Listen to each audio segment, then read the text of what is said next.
ఏంది వేడి నీళ్ళు కావాలనా? అయితే బకెట్లో పట్టుకొని పోయి రోడ్డు మీద పెట్టిపో, ఎంత కావాలంటే అంత అవుతాయి. అబ్బా మమ్మీ, ఆమ్లెట్ వేస్తానికి పోయి ముట్టియాలనా?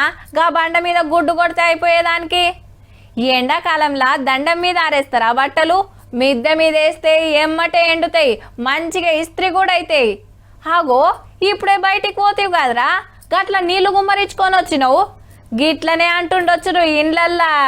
కొలుమి పక్కన కూసున్నట్టు నిప్పుల తట్ట నెత్తిన పెట్టుకున్నట్టు ఏమెండలు మోపైనారా నాయన.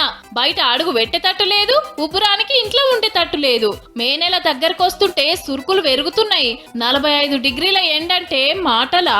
ఆదిలాబాదు, ఆసిఫాబాదు, నిర్మల్, నిజామాబాద్, జగిత్యాల జిల్లాలకు రెడ్ అలర్ట్ పెట్టిండ్రు.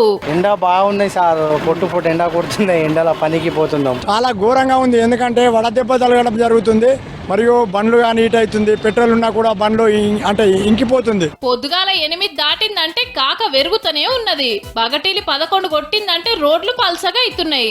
అగో గర్మి తగ్గిస్తానికి ఆటో మీద పరద కట్టుకొని తిరుగుతున్నాడు అన్న. కంపల్సరీ వాటర్ తాగుతా నేను. అన్నం తినకుండా వాటర్ తాగుడు, కూల్ వాటరే. ఇక ఉపాధి హామీ పనులకు పోతోళ్లకు సుక్కలు కనబడుతున్నాయి. కొరవాడుకుంటా, మంచిలు లాక్కుంటా ఆశ పడతలేదు సార్. నిలబడతాను, చెట్టు కింద కోసేపు కూర్చుంటాను, మళ్ళగొస్తాను. నీడంటే గిట్నే ఉంటాను సార్. ఇంకా టెంట్ నీడేం లేదు కానీ కోసేపు చెట్టు నీడ అట్లా కూర్చుంటుకుంటా, పని చేసుకుంటా, ముఖం కడుకుంటా చేసుకుంటాను సార్. ఇక ఎండ దెబ్బ కొట్టకుండా నెత్తులకు తువ్వాళ్ళు చుడుతున్నారు, కొబ్బరి బోండాలు, జ్యూసులు తాగుతున్నారు.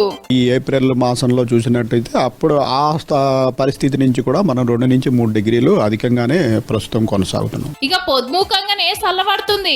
అప్పటికప్పుడే మబ్బులు పట్టి రాళ్ల వానలు పడుతున్నాయి. పట్నంలా జిల్లాలల్లా గిట్లున్నది వాతావరణం. ఎండాకాలం వెళ్లేదాకా ఎంత నీడ పట్టునుంటే అంత మంచిది.